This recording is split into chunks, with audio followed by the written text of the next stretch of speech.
ரயில் விபத்துகளுக்கு பொறுப்பேற்கப் போவது யார் என கேள்வி எழுப்பியுள்ள காங்கிரஸ் தலைவர் மல்லிகார்ஜுன கார்கே பிரதமர் மோடிக்கு 7 கேள்விகளையும் முன்வைத்துள்ளார்.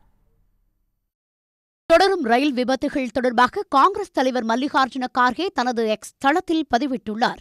எங்கு விபத்து நிகழ்ந்தாலும் ஒன்றிய ரயில்வே அமைச்சர் கேமராக்களோடு சென்று அனைத்தும் சரியாக இருப்பது போல நடந்து கொள்வதாகவும் அவர் விமர்சித்துள்ளார். ரயில்வே விபத்துகளுக்கு பொறுப்பேற்கப் போவது ரயில்வே அமைச்சரா அல்லது பிரதமர் மோடியா என்றும் அவர் கேள்வி எழுப்பியுள்ளார். 7 கேள்விகள் கொண்ட பட்டியலை வெளியிட்டு அவற்றிற்கு ஒன்றிய அரசு பதிலளிக்க வேண்டும் என்றும் அவர் வலியுறுத்தியுள்ளார்.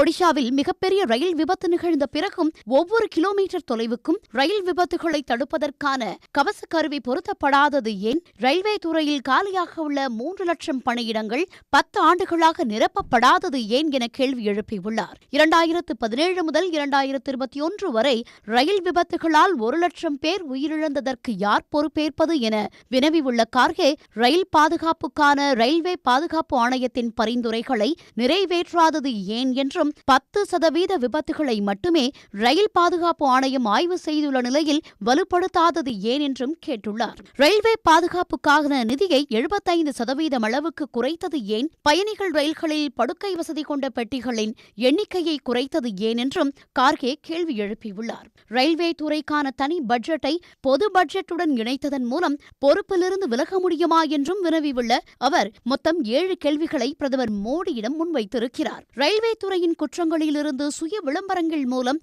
மோடி அரசு தப்ப முடியாது என்றும் அவர் விமர்சித்திருக்கிறார். உடனுக்குடன் செய்திகளை தெரிந்து கொள்ள சன் நியூஸ் பெல் ஐகானை கிளிக் பண்ணுங்க.